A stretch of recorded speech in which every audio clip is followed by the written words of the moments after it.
தொடர்ந்து கர்த்தருடைய வார்த்தையை நாம் கேட்க இருக்கிறோம். ஆண்டவருக்கு மகிமை உண்டாவதாக. போன வாரங்களில் நாம் சில காரியங்களை குறித்து நாம் கற்றுக்கொண்டோம். எபேசியர் 2ஆம் அதிகாரத்தில் 22லேருந்து 24 வரைக்கும் வாசிக்கும் பொழுது நம்முடைய பழைய மனுஷனை களைந்து போட்டு எல்லா விதத்திலையும் மெய்யான நீதியிலையும் பரிசுத்தத்திலையும் முந்தின நடக்கைக்குரிய மோசம் போகிற இச்சைகளாலே கெட்டு போகிற பழைய மனுஷனை நீங்கள் களைந்து போட்டு உங்கள் உள்ளத்தில் புதிதான ஆவி உள்ளவர்களாகி, எல்லாரும் சொல்லுவோமா, புதிதான ஆவி உள்ளவர்களாகி மெய்யான நீதியிலும் பரிசுத்தத்திலும் தேவனுடைய சாயலாக சிருஷ்டிக்கப்பட்ட புதிய மனுஷனை தரித்து கொள்ளுங்கள். ஆமென். ஹல்லேலூயா, ஹல்லேலூயா. நாம புது மனுஷனா இருக்கிறோம் அப்படிங்கிறத பைபிள் சொல்லுது இல்லையா? 2 கொரிந்தியர் 5:17 நமக்கு தெரியும். ஒருவன் கிறிஸ்துவுக்குள் இருந்தால் புது சிருஷ்டியாக இருக்கிறான், பழையவைகளெல்லாம் ஒளிந்து போயின, எல்லாம் புதிதாயின அப்படின்னு சொல்லி நம்ம நிறைய தடவை கேட்டுகிட்டே இருக்கிறோம். அப்போ எங்கே புதிதாய் மாறி இருக்கிறோம்? ஆள் தோற்றத்தில் மாறலை, நம்ம யோசிக்கிற விதங்களில் மாறலை, ஆனால் நம்முடைய ஆவியிலே நம்ம முற்றிலுமாய் புதிதாக்கப்பட்டவர்களாய் இருக்கிறோம். இன்றைக்கு பரலோகம் நமக்கு திறந்திருக்கிறது. ஆமென், ஹல்லேலூயா. we have access to heaven. ஆண்டவருடைய பரலோகத்தின் மகிமையை இந்த பூமியிலே அனுபவிக்கிற பாக்கியத்தை நாம் பெற்றிருக்கிறோம். ஆண்டவருடைய பிரசன்னத்துக்குள்ளே நுழைகிற ஸ்லாக்கியத்தை பெற்றிருக்கிறோம். ஆண்டவருடைய பரலோக ஆசீர்வாதங்கள், நன்மைகள், அவருடைய எல்லா விதமான கர்த்தருடைய ரிசோர்சஸ், ஆண்டவர் நமக்கு ஆயத்தப்படுத்தி வைத்திருக்கிற காரியங்களை நாம் சுதந்திரிக்கிறதற்கு நாம் தகுதி உள்ளவர்களாக இருக்கிறோம். ஆமென், ஹல்லேலூயா. இது எல்லாம் ஒரு பக்கம் இருக்க, இது ஒரு பக்கம் நல்ல விஷயம்தான். ஆனால் அதை விட முக்கியமான ஒன்று, நம்ம இயேசுவோடு கூட ஒன்றாய் இணைந்து இருக்கிறோம். ஹல்லேலூயா, ஹல்லேலூயா. இன்னைக்கு பார்க்க போகிற விஷயம் அதுதான். இயேசுவும் நீங்களும் ஒன்றாய் இருக்கிறீங்க, இயேசுவும் நானும் ஒன்றாய் இருக்கிறோம். ஹல்லேலூயா, ஹல்லேலூயா. அப்போ ஒரு வசனத்தை அதற்கு ஆதாரமாய் உங்கள் முன்பாக வைக்க விரும்புகிறேன். 1 யோவான் 4ஆம் அதிகாரம் 17ஆம் வசனத்தில் வாசிப்போமானால், நியாய தீர்ப்பு நாளில் நமக்கு தைரியம் உண்டா இருக்கத்தக்கதாக அன்பு நம்மிடத்தில் பூரணப்படுகிறது. ஏனென்றால் அவர் இருக்கிற பிரகாரமாக நாமும் இவ்வுலகத்தில் இருக்கிறோம். ஹல்லேலூயா, ஹல்லேலூயா. இயேசுவை போல, அதுக்கு முந்தின வசனங்களில் தேவன் அன்பாகவே இருக்கிறார் அப்படிலாம் சொல்லி வரும். தேவன் நம்ம மேல் வைத்திருக்கிற அன்பை நாம் அறிந்து விசுவாசித்திருக்கிறோம். தேவன் அன்பாகவே இருக்கிறார், அன்பில் நிலைத்திருக்கிறவன் தேவனில் நிலைத்திருக்கிறான், தேவனும் அவனில் நிலைத்திருக்கிறான் அப்படின்னு சொல்லிட்டு நியாய தீர்ப்பு நாளில் நமக்கு தைரியம் உண்டாயிருக்க அன்பு நம்மிடத்தில் பூரணப்படுகிறது. அவர், ஏனென்றால் அவர் இருக்கிற பிரகாரமாகவே நாமும் இவ்வுலகத்தில் இருக்கிறோம். கிறிஸ்துவுக்குள்ளாக நாம அவரை போலவே இருக்கிறோம் என்பதை குறித்து இந்த வசனம் நமக்கு சொல்லுகிறது. இது ஏதோ நம்ம இந்த உலகத்தை விட்டு நம்ம போன பிறகு இருக்கிற விஷயம் அல்ல. இந்த உலகத்தில் இங்கே வாழ்ந்திருக்கிற நாம் அவர் இருக்கிற பிரகாரமாகவே இருக்கிறோம். ஹல்லேலூயா. பக்கத்தில் பார்த்து சொல்லுங்க, நீங்க அவர் இருக்கிற பிரகாரமாகவே இங்கே இருக்கிறீங்க. நமக்கு பிசிக்கலாக நம்ம பார்க்கும்போது, நம்மளை சரீர பிரகாரமாக பார்க்கும்போது நிறைய குறைபாடுகள் இருக்கு, சில லட்சணங்கள் இருக்கு, சில அவலட்சணங்களும் சில நேரங்களில் இருக்கு. ஆனால் அந்த பிசிக்கலாக நம்ம அவர் இருக்கிற பிரகாரமாகவே இல்லை. அப்படின்னா எல்லாரும் பெருசாக முடி வச்சுட்டு ஜீசஸ் படத்தில் பார்த்த மாதிரி எல்லாம் அப்படி தாடியெல்லாம் வச்சுட்டு இருக்கிறோமா? இல்லை, அப்படி இல்லை, ஃபிசிக்கலாக இல்லை நாம். அப்புறம் நம்முடைய ஆத்மாவில் நம்ம இருக்கிற பிரகாரமாகவே இருக்கிறோமா? அவரை போல அன்பு, அவரை போல மனதுருக்கம், அவரை போல மன்னிக்கிற தன்மைலாம் இருக்கான்னு பார்த்தா இல்லை. நம்ம சில நேரங்களில் கோவப்படுறோம், சில நேரங்களில் திட்டிடுறோம், அவசரப்பட்டு ஏதாவது பேசிடுறோம், சில நேரங்களில் சோர்ந்து போகிறோம், சில நேரங்களில் அப்படியே அதைரியப்படுகிறோம், சில நேரங்களில் ரொம்ப டவுன் ஆயிடுறோம். அப்படிலாம் சில நேரங்களில் நம்ம இருக்கிறோம். இயேசு அப்படி இருந்தாரா அப்படின்னா அவர் அப்படி இல்லை. அவர் எப்பவுமே நல்ல தேவனோடு உள்ள உறவில் இருந்தனால அவர் நல்ல ஒரு மனநிலையில் எப்போதுமே காணப்பட்டார். அப்போ நான் அவர் இருக்கிற பிரகாரமாக எப்படி இருக்கிறேன், எங்கே இருக்கிறேன் அப்படிங்கிறது நம்முடைய ஆவியிலே, மறுபடியும் பிறந்த நம்முடைய ஆவியிலே நான் அவர் இருக்கிற பிரகாரமாகவே இருக்கிறேன். ஹல்லேலூயா, ஹல்லேலூயா. அப்போ இன்னைக்கு இதை குறித்து நிறைய பேருக்கு அதை புரிந்து கொள்ளாம அல்லது இதை அறிந்து கொள்ளாம இருக்கிறபடினாலே என்ன செய்யறாங்க, அவங்க இதை புரிந்து கொள்ள மாட்டேங்கிறாங்க. இந்த சத்தியத்தை அல்லது இதுதான் நான் அவர் இருக்கிற பிரகாரமாகவே இருக்கிறேன் அப்படிங்கிறத புரியாம இருக்கிறாங்க. அவங்க என்ன செய்யறாங்க, அப்படின்னா ஏன் இப்படி நடக்குது, இப்படி நாம் பார்க்குற விதத்தில் கேட்கிற காரியங்கள், நான் உணர்கிற காரியங்கள் எல்லாம் வேற மாதிரி இருக்கு. அவங்க என்ன செய்யறாங்க, தங்களை குறித்து அவர்கள் கிறிஸ்துவை போல நான் இருக்கிறேனுங்கிறத அவங்க புரிகிறதும் இல்லை, அவங்க அதை நம்புகிறதும் இல்லை. ஏன் அப்படின்னா பார்க்கும்போது அப்படி இல்லாம தான் இருக்கு.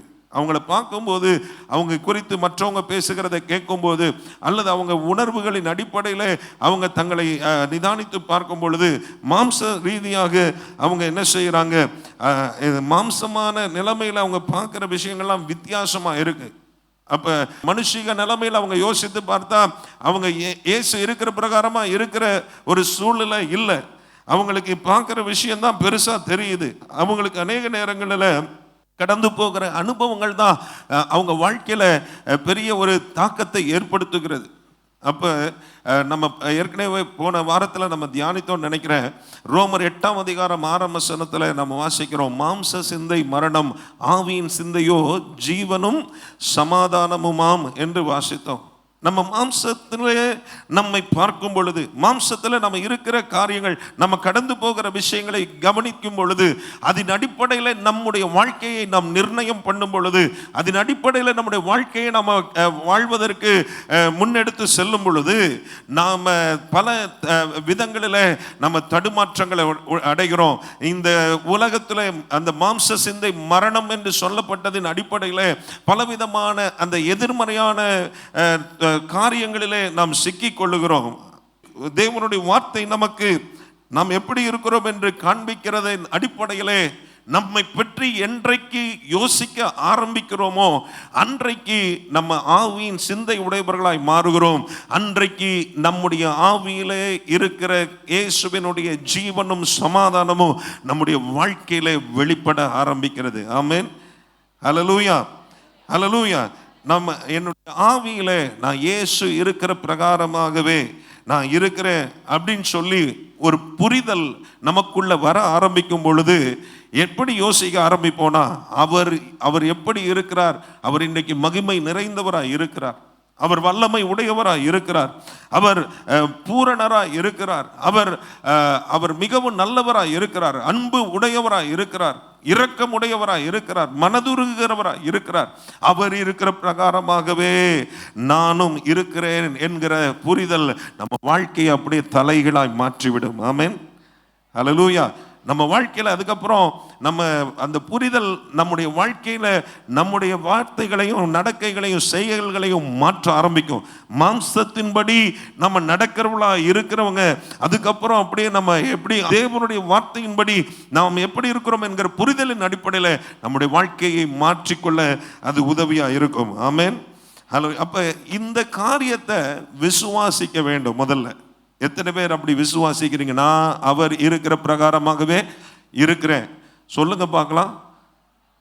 சொல்றதுக்கே தயக்கம் வருது.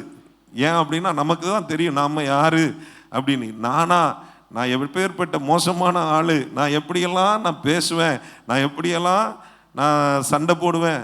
ஆனால் என்னைய பார்த்து நான் இயேசுவை போல இருக்கிறேன்னு சொல்றதுக்கு நமக்கே வாய் கூசுது.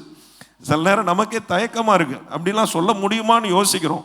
ஆனால் ஆண்டவருடைய வசனம் சொல்லுகிறது, நான் அவர் இருக்கிற பிரகாரமாகவே இருக்கிறேன். ஹல்லேலூயா, ஹல்லேலூயா. அப்படி விசுவாசிக்கிறது ஒரு முதல் அந்த தேவன் ரகமான ஒரு வாழ்க்கை வாழ்கிறதற்கு நமக்கு உதவி செய்யக்கூடிய முதல் படி தான் அது. ஆனால் அதற்கு பிறகு இன்னும் அந்த தேவன் நான் அவர் இருக்கிற பிரகாரமாகவே இருக்கிறேன், அவருடைய வல்லமை, அவருடைய மகிமை, அவருடைய பூரணம் எல்லாம் எனக்குள்ள கர்த்தர் வச்சிருக்கிறாரு.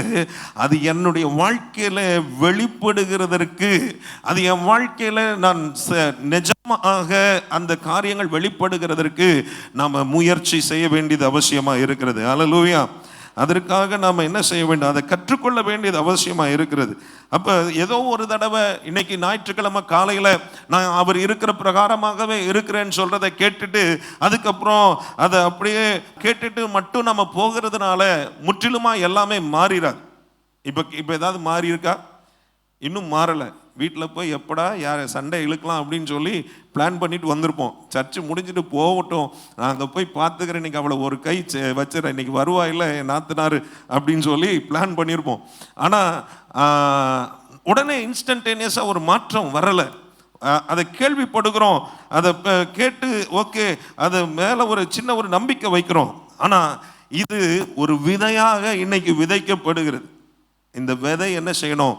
விதைக்கப்பட்டதோடு முடிஞ்சிடக்கூடாது. அது நல்ல வேர் விடணும். நம்முடைய சிந்தையில் அது என்ன செய்யணும்? அது ஆழமாக பதியணும். அது ஆழமாக பதிகிறதோடு மட்டுமல்ல, அதை குறித்து நம்ம புரிதல் வர ஆரம்பிக்கும் பொழுது, அதை குறித்து இன்னும் கர்த்தருடைய வார்த்தையின் அடிப்படையில் நம்ம சரியாய் கற்றுக்கொள்ள ஆரம்பிக்கும் பொழுது அது என்ன செய்ய ஆரம்பிக்கும்? அந்த விதையானது வளர ஆரம்பிக்கும், வேர் விட்டு வளர ஆரம்பிக்கும். அது முதிர்ச்சி அடையும் பொழுது கனிகள் வெளிப்பட ஆரம்பிக்கும். ஆமென், ஹல்லேலூயா. பக்கத்தில் தொட்டு சொல்லுங்க, நல்ல அந்த விதை ஆழமாக விதைக்கப்படட்டும்னு சொல்லுங்க. என்ன விதை? அவர் இருக்கிற பிரகாரமாகவே நானும் இருக்கிறேன். ஆமென், ஹல்லேலூயா. அப்புறம் அந்த விதை நல்லா வளரட்டும். ஆமென், ஹல்லேலூயா. அது நல்ல கனிகளை கொடுக்கட்டும். கனிகளை கொடுக்கும்போது நம்ம வாழ்க்கையை பார்க்குறவங்க நமக்குள்ள இருக்கிற இயேசுவை பார்க்க முடியும். ஹல்லேலூயா, ஹல்லேலூயா. அப்போ இது ஒரே நாளில் நடக்கிற விஷயம் கிடையாது. இது ஒரு ப்ராசஸ். இது நம்ம தொடர்ந்தேர்ச்சியாய் நமக்குள்ளே செயல்படுகிற ஒரு காரியம், செயலாற்றுகிற ஒரு காரியமாக இருக்கும். அது செயல்படுகிறதற்கு நம்முடைய மனதில் நாம் இடம் கொடுக்க ஆரம்பிக்கும் பொழுது நம்முடைய வாழ்க்கையில் பெரிய பெரிய மாற்றங்கள் வெளிப்பட ஆரம்பிக்கும். அதை தொடர்ந்து நீங்கள் நம்பி நான் அவர் இருக்கிற பிரகாரமாகவே இருக்கிறேன்றதை நீங்கள் விசுவாசித்து அதன் அடிப்படையில் அவருடைய வல்லமையையும் அவருடைய தன்மைகளை நம்முடைய வாழ்க்கையில் வெளிப்பட நாம் இடம் கொடுக்கும் பொழுது, ஆவியிலே அதை நம்ம செயல்படுத்த ஆரம்பிக்கும் பொழுது நம்ம வாழ்க்கை மிகவும் மகிமையானதாக, அந்த தேவனுடைய அவர் இருக்கிற பிரகாரமே இருக்கிற ஒரு வாழ்க்கையாக மாறும் என்பதை புரிந்து கொள்ளணும். ஆண்டவருக்கு ஸ்தோத்திரம். அதற்கு ஒரு உதாரணமாக ஒன்று சொல்லுகிறேன். இன்னைக்கு ஒருவேளை நான் உங்களை பார்த்து உங்கள் வீட்டு தோட்டத்தில் ஒரு நல்ல பெரிய ஒரு புதையல் இருக்குங்க அப்படின்னு எனக்கு தெரியும், அப்படி ஒரு புதையல் அங்கே இருக்குது அப்படின்னு சொல்கிறேன். நீங்கள் என் வார்த்தையை கேட்டு என்ன செய்யலாம்? இந்த பாஸ்டருக்கு வேற வேலை இல்லை, அவர் பாட்டுக்கு எதையாவது ப்ரூடாக விட்டுட்டு போவார் அப்படின்னு சொல்லிட்டு நினைக்கலாம். அப்படி கூட யோசிக்கலாம். இதை ஓகே, அவர் சொல்கிறது, அவர் கேட்ட உடனே அந்த தோட்டத்தை போய் பார்த்தா அதுக்கு அங்கே பார்க்கும்போது அங்கே புதையல் இருக்கிறதுக்கு எந்த அறிகுறியுமே கிடையாது. பார்க்குறதன் அடிப்படையில் வேறு யாருமே எனக்கு இதை பற்றி சொல்லலை, நான் புதையல் இருக்கிற மாதிரி எனக்கு தெரியலை, இங்கெல்லாம் எப்படி புதையல் இருக்க வாய்ப்பு இருக்குது, அப்படிலாம் பலவிதமான எண்ணங்கள் நமக்குள்ளே வரலாம். அப்படி நம்ம பார்வையில் நம்ம பார்த்து அல்லது நம்ம கேட்ட நமக்கு தெரிந்த நமக்கு புரிந்த விஷயங்களின் அடிப்படையில் நம்ம அதை யோசிப்போமானால் அந்த புதையலை என்ன செய்ய மாட்டோம்? அதை தோண்டி எடுக்கிறதற்கு எந்த ஒரு பிரயாசமுமே நம்ம எடுக்க மாட்டோம். அப்படியே சரி அப்படியா, ஓகே, இவருக்கு வேற வேலையே இல்லை, எதையாவது ஒன்று சொல்லுவார், சொல்லிட்டு போயிடுவார். எவன் கடந்து இந்த தோட்டத்தில் தோன்றது அங்கேயே புதைஞ்சு தான் கிடக்கும். அந்த புதையல் இருந்தாலும் நம்ம ரொம்ப பணத்தில் அதாவது நம்ம ஏழ்மையான நிலைமையிலேயே இருந்துகிட்டே இருப்போம். ஒருவேளை கஷ்டம் கூட பட்டிருக்கலாம், ஒருவேளை தரித்திரமான நிலைமையில கூட இருக்கலாம். ஆனால் புதையல் எங்கே தான் இருக்குது? வீட்டுக்கு பின்னால் தோட்டத்தில் இருந்துகிட்டே தான் இருக்குது. அதை எடுத்து அனுபவிக்காமல் இருக்கிற வரைக்கும் அந்த புதையல் நமக்கு பிரயோஜனம் இல்லாமையே தான் இருக்கு. அப்போ அவர் இருக்கிற பிரகாரமாகவே இருக்கிறேன் அப்படின்னு சொல்லுகிறத நான் புரிந்து கொண்டு ஏற்றுக்கொண்டு நான் அதை விசுவாசித்து அதை நான் செயல்படுத்துகிறதற்கு அல்லது அந்த காரியங்களை எனக்குள்ளே இருந்து என்னுடைய ஆவியில் இருக்கிற அந்த தன்மைகளை என் ஆத்மாவில் என் சரீரத்தில் வெளிப்பட பண்ணுகிறதற்கு நான் எந்த ஒரு முயற்சியும் செய்யாமல் இருந்தால் அது அப்படியே இருக்கும். உள்ள நீங்கள் பூரணமாக தான் இருப்பீங்க, 100% உங்கள் ஆவியில் இயேசுவை போல தான் இருப்பீங்க. ஆனால் உங்கள் வாழ்க்கை எப்படி இருக்காது? வெளியில் பார்க்குறவங்களுக்கு அது தெரியவே தெரியாது. உங்களுக்கும் அதில் இருக்கிற நன்மைகளை உணரவே முடியாது. ஆனால் அதை தாண்டி ஒருவேளை நான் அந்த புதையலை நான் கண்டுபிடிக்க போறேன் அல்லது நான் எடுக்க போறேன்னு சொல்லி நாம் அதை தீர்மானித்து நாம் அதை செயலில் இறங்குவோமானால் அந்த புதையலை நாம் கண்டடைய முடியும். ஆமென், அல்லேலூயா. அதுலேயும் அந்த தோண்டுகிறதுல நம்ம பல வித்தியாசமான உபகரணங்களை பயன்படுத்தலாம். ஸ்பூனை வச்சு கரண்டியை வச்சு ஒரு ஆள் தோண்ட ஆரம்பிக்கிறான்னு வச்சுக்கோங்களேன், புதையலை கண்டுபிடிக்க கொஞ்சம் டைம் ஆகும். கரண்டியை வச்சு தோண்ட தோண்ட கொஞ்சம் கொஞ்சமாக எடுத்து போடுவார். ஆனால் தோண்டிட்டு என்ன இவ்வளோ தூரம் தோண்டிட்டேன் இன்னும் ஒன்றுமே தெரியலையேன்னு அவர் பாதியில் அப்புறம் விட்டுட்டு போயிட்டார்னா புதையல் உள்ளதான் இருக்கும். ஆனால் அப்படியே அவர் அதை அனுபவிக்க முடியாமலே போயிடும். இல்லை இன்னொருத்தர் கொஞ்சம் பெரிய மண்வெட்டி எடுத்து தோன்றாரு, கடப்பாறையை வச்சு தோன்றாரு, இல்லை இன்னொருத்தர் ஒரு ஜேசிபியை வச்சு தோன்றாரு. தோண்டுகிற எல்லாருக்கும் புதையல் கண்டிப்பாக கிடைக்கும். அங்கே இருக்குன்னு சொன்னதை நம்பி அவங்க தோண்டுகிறாங்க. அது நான் உண்மையை தான் சொல்லியிருக்கிறேன், அந்த அடிப்படையில் நான் சொல்கிறேன். அப்போ அந்த புதையலை தோண்டி எடுக்கிறதுக்கு முயற்சி எடுக்கிற எல்லாருக்குமே அந்த புதையலை அவங்க கண்டிப்பாக பெற்றுக்கொள்வாங்க. ஒருவேளை கொஞ்சம் கால தாமதமாகலாம், கொஞ்சம் கால தாமதமாகலாம். அவங்க எதை வைத்து எப்படி அவங்க தோண்டுறாங்கன்றது அடிப்படையில். ஆனால் நிச்சயமாக தோண்டுகிற எல்லாருக்கும் அந்த புதையல் கிடைக்கும். அதே போல தான் இந்த புதையலை, இந்த நான் இயேசுவை போல இருக்கிறேன், அவர் இருக்கிற பிரகாரமாக இருக்கிறேங்கிற புதையலை நம்ம புரிந்து கொள்ள ஆரம்பிக்கும் பொழுது, அதை நம்முடைய வாழ்க்கையில் செயல்பட நம்ம இடம் கொடுக்க ஆரம்பிக்கும் பொழுது, அதில் இருக்கிற நன்மைகளும் அதில் இருக்கிற ஆசீர்வாதங்களும் நம்முடைய வாழ்க்கையில் நிச்சயமாக வெளிப்பட தான் போகிறது. அல்லேலூயா. எவ்வளவு சீக்கிரமாக நம்ம அதை புரிந்து கொள்ளுகிறோம், எவ்வளவு சீக்கிரமா அதனுடைய நன்மைகளை ஆசீர்வாதங்களை விளங்கி கொள்ளுகிறோம் என்றதன் அடிப்படையில் அவ்வளவு சீக்கிரமாய் நம்முடைய வாழ்க்கையில ஒரு பெரிய மறுரூபம் உண்டாக போகிறது. அல்லேலூயா, அல்லேலூயா. அப்ப அந்த புதையலை முதல்ல கண்டுபிடிக்கிறதுக்கு தோண்டணும். அதுக்கப்புறம் அந்த புதையலை கண்டுபிடித்து அதுக்கப்புறம் அதை மேலே கொண்டு வரணும். அதுக்கப்புறம் அதனுடைய நன்மைகளை நம்ம அனுபவிக்கிற ஒரு அனுபவத்துக்குள்ள நம்ம வருவோம். அப்போ இன்றைக்கு நம்ம இந்த காரியங்களை குறித்து நம்ம கேள்விப்பட்டதோட நம்ம நிறுத்திடக்கூடாது. ஓகே, பாஸ்டர் சொல்லிட்டாரு, நான் அப்படியே விசுவாசிக்கிறேங்கிறதோட நிறுத்திடக்கூடாது. அப்போ நான் கிறிஸ்துவை போல நான் பூரணனா என்னுடைய ஆவியில் நான் இருக்கிறேன், அவர் இருக்கிற பிரகாரமாகவே நான் இருக்கிறேன் அப்படின்னா அதனுடைய அர்த்தம் என்ன, அதில் இருக்கிற அதுக்கு பின்னால் இருக்கிற காரியங்கள் என்ன, அதில் இருக்கிறதான ஆசீர்வாதங்கள் என்ன, அதில் இருக்கிறதான பிரயோஜனங்கள் என்ன அப்படிங்கிறத நம்ம என்ன செய்ய ஆரம்பிக்கணும். நம்ம அதை இன்னும் ஆழமாய் தோண்ட ஆரம்பிக்க வேண்டும். எங்கே போய் தோண்டணும்? வீட்டு பின்னால் தோண்டாதீங்க. நான் சொன்னேன்றது ஒரு எக்ஸாம்பிளுக்கு சொன்னேன். ஆனால் நீங்கள் தோண்ட வேண்டிய ஒரு இடம் இருக்குது. எங்கே தோண்டணும்? தேவனுடைய வார்த்தையிலே தோண்ட வேண்டும். அல்லேலூயா. கர்த்தருடைய வசனத்தில் நம்ம தோண்ட வேண்டும். அப்போ 1 கொரிந்தியர் 6ஆம் அதிகாரத்தில் 17ஆம் வசனத்தில் இப்படி பவுல் சொல்லுகிறார். 1 கொரிந்தியர் 6:17, அப்படியே கர்த்தரோடு இசைந்திருக்கிறவன் எவனும் அவருடனே ஒரே ஆவியாய் இருக்கிறான். வசனம் சொல்லுதா? வசனம் தான் நமக்கு கண்ணாடின்னு சொன்னோமா? நம்முடைய சரீரத்தை நம்ம பார்க்கலாம், எப்படி இருக்கு, என்ன நிலைமையில இருக்கு, முன்னைய விட கொஞ்சம் வெயிட் கூடி இருக்கா குறைஞ்சிருக்கா எல்லாம் பார்க்கலாம். ஆத்மாவில் என்ன இது பண்ணுறோம் அப்படின்னு என்ன நிலைமையில் இருக்கிறோங்கிறத உணர்ந்து கொள்ள முடியும்.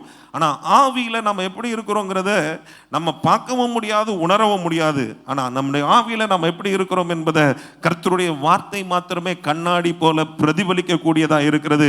இந்த 1 கொரிந்தியர் 6:17 என்ன சொல்லுகிறது?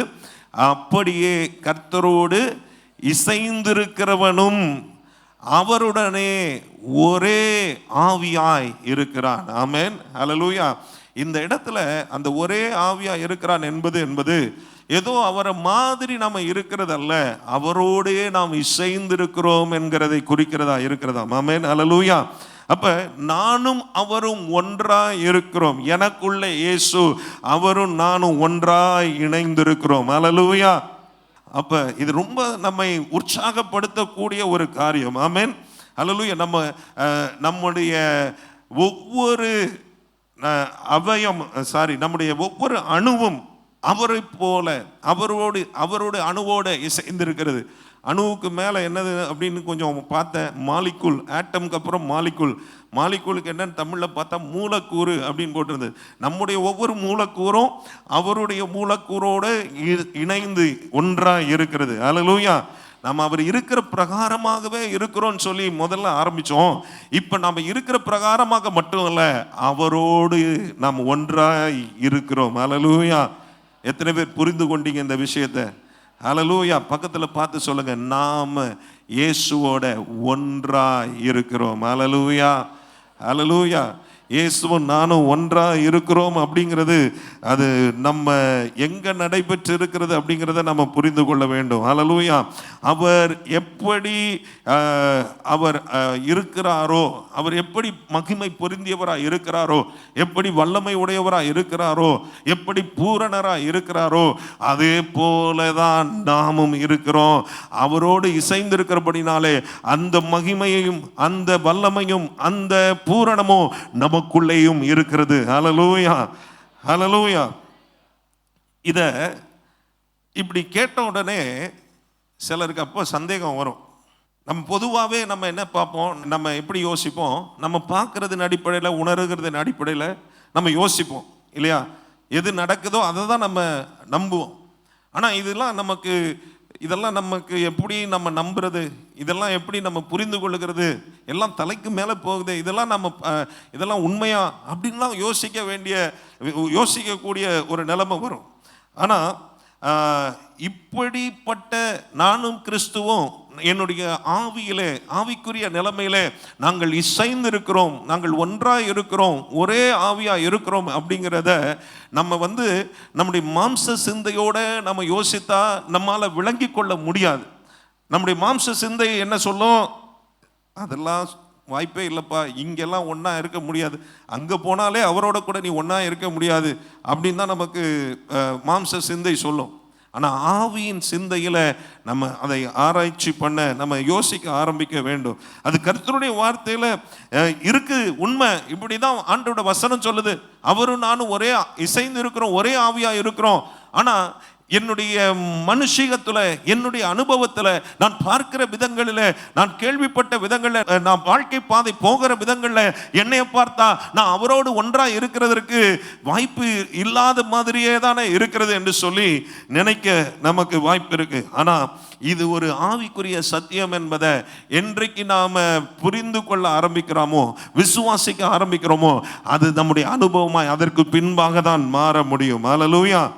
அல்லேலூயா. அதுக்கு தான் ரோமர் 12ஆம் அதிகாரத்தில் 1-2 வசனத்தில் பவுல் இப்படி சொல்லுகிறார்.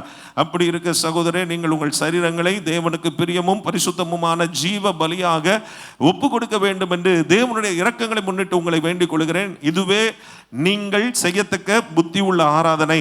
2வது வசனம், நீங்கள் இந்த பிரபஞ்சத்துக்கு ஒத்த வேஷம் தெரியாமல் தேவனுடைய நன்மையும் பிரியமும் பரிசுத்தமுமான சித்தம் இன்னதென்று பகுத்தறியத்தக்கதாக உங்கள் மனம் புதிதாகிறதுனாலே மறுரூபமாகுங்கள். அல்லேலூயா.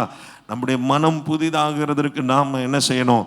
இடம் கொடுக்க வேண்டும். அந்த தேவனுடைய நன்மையும் பிரியமும் பரிசுத்தமுமான சித்தம் என்னதென்று அறியும் போது தான் மனம் புதிதாகும், மறுரூபம் ஏற்படும். அந்த தேவனுடைய நன்மையும் பிரியமும் பரிசுத்தமுமான சித்தம் இன்னதென்று நாம் அறிய வேண்டுமானால் அது தேவனுடைய வார்த்தையை நாம் படிக்க ஆரம்பிக்கும் பொழுதுதான், அதை தியானிக்க ஆரம்பிக்கும் பொழுதுதான், அதில் நம்முடைய சிந்தைகளை நாம் செலுத்த ஆரம்பிக்கும் பொழுதுதான் அது நம்மை மறுரூபமான ஒரு நபராக மாற்றிக்கொண்டு இருக்கும். அல்லேலூயா.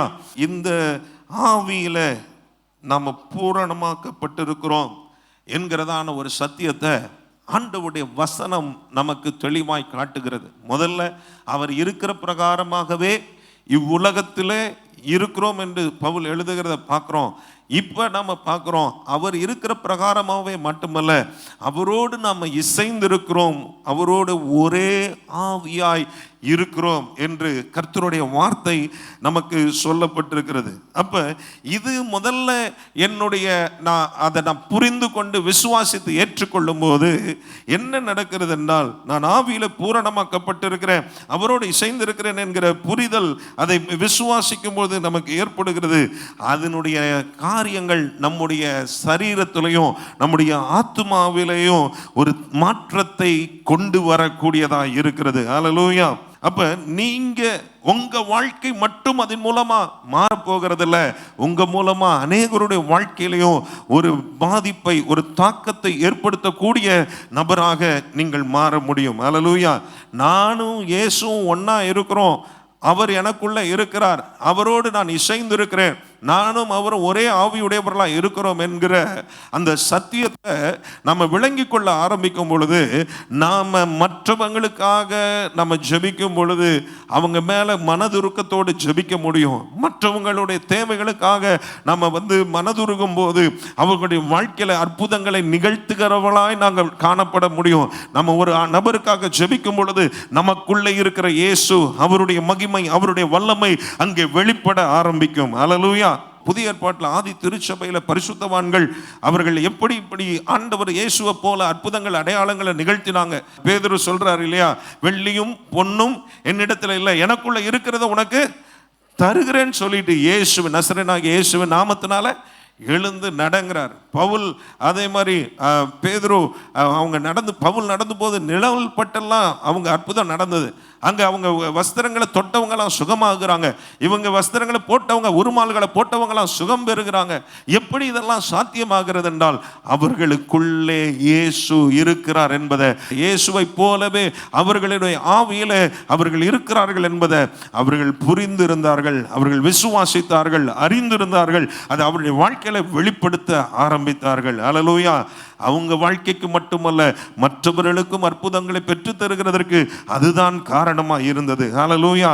இன்றைக்கு உங்களையும் என்னையும் ஆண்டவர் பயன்படுத்த விரும்புகிறார். நமக்கு ஆசை இருக்கும், நிறைய பேருக்காக ஜெபிக்கணும், நிறைய பேருக்கு அற்புதம் செய்யணும், அநேகருக்கு இந்த விடுதலை பெற்றுக்கொள்ள கொடுக்கணும் அப்படிங்கிற ஆசை இருக்கும். இருக்கா இல்லையா? இருக்கா இல்லையா? ஆமென். ஆனால் பயம் இருக்கும். ஐயோ, நம்ம ஜெபிச்சு ஒன்றும் நடக்கலைன்னா என்ன ஆகிறது அப்படின்னு பயம் இருக்கும். நம்ம ஜெபிச்சு அந்த ஆள் டிக்கெட் வாங்கிட்டார்னா என்ன பண்ணுறது அப்படின்னு யோசிப்போம். சில நேரங்கள் அப்படிலாம் இருக்கும், நடக்கும். சில நேரங்கள் அப்படியே நடக்கும். சில நேரம் ஜெபம் பண்ணியிருப்போம், ஒன்றும் சுகமாக இருக்காது. சில நேரம் நம்ம ஜெபம் பண்ணியிருப்போம், விடுதலை கிடைச்சிருக்காது. சோர்ந்தே போகக்கூடாது. ஆமென். அல்லேலூயா. ஒரு 10 பேருக்கு ஜெபிச்சோம், ஒரு 9 பேர் சுகமாகலைன்னா ஒரு ஆள் சுகமாகும். அப்போ உங்கள் விசுவாசம் கொஞ்சம் பெருக ஆரம்பிக்கும். அதுக்கப்புறம் இன்னும் ஒரு 100 பேருக்கு ஜெபிப்போம், அதில் ஒரு 30 பேர் சுகமாகுவாங்க. அதுக்கப்புறம் நீங்கள் ஜெபிப்பீங்க. நீங்கள் ஜெபிக்க ஜெபிக்க ஆண்டவர் அநேகருக்கு அற்புதம் செய்து கொண்டே இருப்பார். அல்லேலூயா. ஆமென். அல்லேலூயா. நீங்களும் நானும் நம்மளை சாதாரணமான மக்களாக நினைக்கக்கூடாது. நீங்கள் உங்களை பார்க்குற விதமாக நீங்கள் இதுவரை பார்த்த விதமாகவும் இல்லை. இனிமே நீங்கள் உங்களை எப்படி பார்க்க போறீங்க? நான் இந்த உலகத்திலேயே அவர் இருக்கிற பிரகாரமாகவே இருக்கிறேன். எனக்குள்ள இயேசு இருக்கிறார், அவரும் நானும் இசைந்து இருக்கிறோம், ஒரே ஆவியா இருக்கிறோம். என்னுடைய ஆவியில நான் முழுமையாக இயேசுவை போலவே பூரணமாய் இருக்கிறேன். அல்லேலூயா. அல்லேலூயா. நான் சாதாரணமான ஆளு கிடையாது, எனக்குள்ளே இருக்கிறவர் பெரியவராக இருக்கிறார். நான் சாதாரணமான ஆளு கிடையாது. என்னுடைய ஆவியில் என்னுடைய 1/3 பங்குல நான் கிறிஸ்துவை போலவே வல்லமையும் மகிமையும் அதே போலவே பூரணமாக்கப்பட்டவனாக இருக்கிறேன். நிறைய நேரம் நம்ம யோசிக்கிறது எப்படி தெரியுமா யோசிப்போம்? எனக்கெல்லாம் அதுக்கு தகுதி இல்லைங்க அப்படின்னு யோசிப்போம். எத்தனை பேர் அப்படி யோசித்திருக்கீங்கன்னு தெரியாது. யாருக்காவது ஜெபிக்க கூப்பிட்டா, ஏதாவது ஒரு ஜெப குறிப்பு சொன்னால் கூட ஜெபிக்கிறதுக்கு நமக்கெல்லாம் தகுதி கிடையாதுங்க, அதுக்கெல்லாம் அப்படின்னு சொல்லி நம்ம யோசிப்போம். ஆனால் என்னைக்கு இயேசுவை விசுவாசித்து நம்ம ஏற்றுக்கொண்டோமோ அன்றைக்கே அவர் இருக்கிற பிரகாரமாக நம்ம இருக்கிறோம். ஆமென்.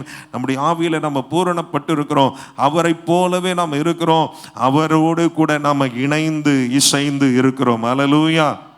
அல்லேலூயா. இந்த புரிதலோடு நம்ம போகணும், இந்த புரிதலோடு போய் ஜெபிக்கணும், இந்த புரிதலோடு கையை வைக்கணும், இந்த புரிதலோடு நம்ம போய் ஊழியம் செய்யணும். கர்த்தர் உங்களை பயன்படுத்துகிறத நீங்க பார்க்க முடியும். அல்லேலூயா. அல்லேலூயா. நானே கஷ்டத்தில் இருக்கேன், நானே வியாதியோட இருக்கேன், நானே பலவீனத்தோட இருக்கிறேன் அப்படின்னா இந்த புரிதல் வர ஆரம்பிக்கும் பொழுது உங்களுக்குள்ள இந்த புரிதல் என்ன செய்யும்? முதல்ல உங்களை மாற்றும், உங்க சூழ்நிலையை மாற்றும், உங்க ஆத்துமாவில ஒரு பலனை கொடுக்கும், உங்க சரீரத்தில் உள்ள வியாதியை குணமாக்கும். அல்லேலூயா. சில நேரம் மனுஷிகத்தில் மாம்சத்தில் பலவீனங்கள் வருகிறது உண்மைதான், சோர்வுகள் வருகிறது உண்மைதான். ஆனால் இந்த வார்த்தைகள் நம்ம உள்ளத்தில் போக போக மனம் புதிதாக ஆரம்பிக்கும், ஒரு மறுரூபத்தின் அனுபவம் வர ஆரம்பிக்கும். ஹல்லேலூயா. சில நேரம் திடீர்னு ஏதாவது வலிகள் வரும்போது, ஏதாவது சரீரத்தில் பலவீனம் வரும்போது, இயேசுவின் நாமத்தில் அதை நம்ம கடிந்து நம்ம ஜெபிக்கும் போது, எனக்குள்ள என்னுடைய ஆவியில் நான் பெர்ஃபெக்டாக இருக்கேன், எனக்குள்ள பெர்ஃபெக்டான ஹீலிங் இருக்கு, எனக்குள்ள பெர்ஃபெக்டான வல்லமை இருக்கு, எல்லாம் நம்ம விசுவாசித்து அதை அறிக்கை செய்ய ஆரம்பிக்கும் பொழுது அந்த பலவீனம் அப்படியே மாறி போகும். ஹல்லேலூயா.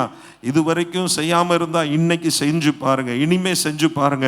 உங்க வாழ்க்கை முழுவதுமாய் மாற ஆரம்பிக்கும். உங்க வாழ்க்கையில நீங்க உங்க பிரச்சனைகளை, சூழ்நிலைகளை எதிர்கொள்ளுகிற விதங்கள் மாற ஆரம்பிக்கும். பயந்து பயந்து சோர்ந்து போய் நம்ம கவலைப்பட்டு நம்ம அதைரியப்பட்டு நம்ம முடங்கி கிடக்கிறதற்கு அல்ல, நம்ம எழும்பி கர்த்தருக்கென்று பிரகாசிக்க வேண்டும் என்று கர்த்தர் நம்மை ஹல்லேலூயா ரட்சித்து அபிஷேகம் பண்ணி இருக்கிறார். நமக்குள்ளே அவர் வந்து வாசம் பண்ணுகிறவராய் இருக்கிறார். ஹல்லேலூயா. இனி எந்த ஒரு காரியத்திலையும் நம்ம சோர்வுக்கு இடம் கொடுக்க கூடாது, நம்ம அதைரியப்படக்கூடாது. ஏனென்றால் நான் அவர் இருக்கிற பிரகாரமாகவே இங்கே இருக்கிறேன். ஹல்லேலூயா. எனக்குள்ளே இருக்கிறவர் பெரியவராக இருக்கிறார். இயேசு என்னோடு கூட இருக்கிறார். ஹல்லேலூயா. இயேசு நானும் ஆவியில ஒன்றாய் இசைந்து இருக்கிறோம். நாங்கள் ஒரே ஆவியாய் இருக்கிறோம். இது எவ்வளவு பெரிய ஒரு விஷயம். வாசிக்கும் போது நிறைய நேரம் வாசிச்சுட்டு அப்படியே போயிருப்போம், அதை யோசிச்சு பார்த்துருக்க மாட்டோம். ஆனால் இனிமே யோசிக்கணும், இனிமே இதை தான் அறிக்கை செய்யணும், இனிமே இதை தான் பேசணும். I am not as ordinary person. நான் ஒரு சாதாரணமான நபர் கிடையாது. நான் ஆண்டவரும் நானும் ஒன்றாக இருக்கிறோம். என்னுடைய ஆவியில என்னுடைய 1/3 நான் பூரணமான ஒரு நபராக, முழுமை அடைந்தவனாக, இயேசுவை போல ஒரு நபராக, முழுமையாய் பரிசுத்த ஆவியினால நிரப்பப்பட்டவனாக இருக்கிறேன். ஆமென். ஹல்லேலூயா. I am like Jesus. I am with Jesus. I am filled with Jesus. I am filled with His Spirit. Hallelujah. நான் இயேசுவை போல இருக்கிறேன். நான் இயேசுவோடு கூட இணைந்து இருக்கிறேன். அவருடைய வல்லமையினாலே, அவருடைய அபிஷேகத்தினாலே, அவருடைய ஆவியினாலே நான் நிரப்பப்பட்டு இருக்கிறேன். ஹல்லேலூயா.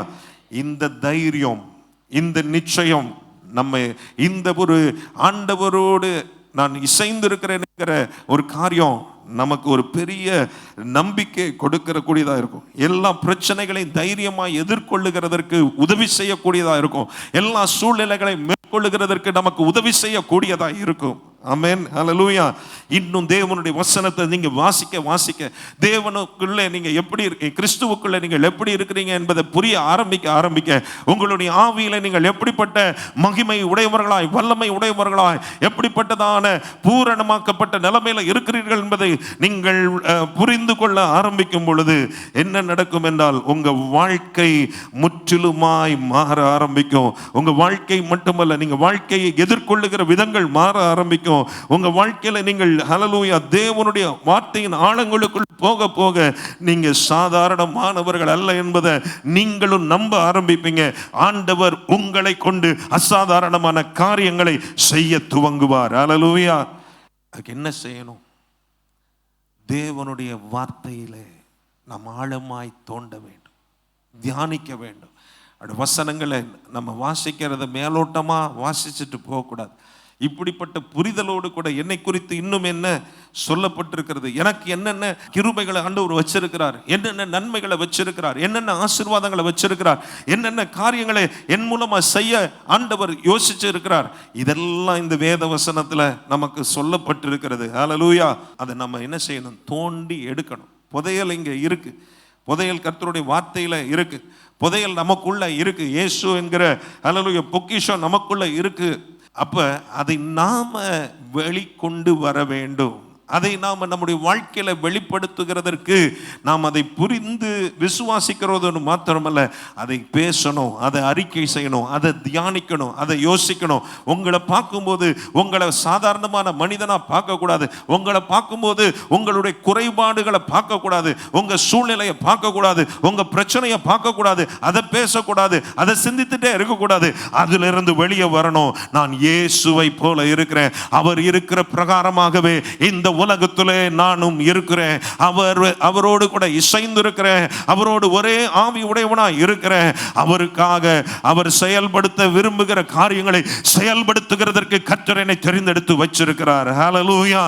பிசாசு நம்மளை எழும்ப விடமாட்டான், சத்தியத்தை அறிந்து கொள்ள விடமாட்டான், புரிதல் வர்றதுக்கு விடமாட்டான். ஆனால் அதையும் தாண்டி கர்த்தர் அவனை எதிர்த்து நின்று அவனை துரத்தி அடித்து நான் எழும்புவேன், கர்த்தருக்காக பிரகாசிப்பேன், நான் எழும்புவேன், கர்த்தருடைய மகிமையை வெளிப்படுத்துவேன், நான் எழும்புவேன், கர்த்தருடைய வல்லமை என் மூலமாய் செயலாற்றுகிறதற்கு இடம் கொடுப்பேன், நான் எழும்புவேன், என்னிலே இருக்கிற இயேசுவை இந்த உலகத்திற்கு நான் வெளிச்சம் போட்டு காண்பிப்பேன் என்று சொல்லி அப்படிப்பட்ட ஒரு வைராக்கியம் நமக்குள்ள வர வேண்டும். ஹல்லேலூயா. அந்த மறுரூபத்தின் இருதயத்தோடு இன்னைக்கு புறப்பட்டு போகிறோம். இன்னைக்கு கேட்டிருக்கிறோம். இன்னைக்கு மட்டுமல்ல, வாழ்நாள் முழுவதும் இதை நம்ம வாழ்க்கையில் நம்ம மறக்கக்கூடாது. வாழ்நாள் முழுவதும் இதை யோசிக்கணும், இதை பேசணும், இதை தியானிக்கணும்.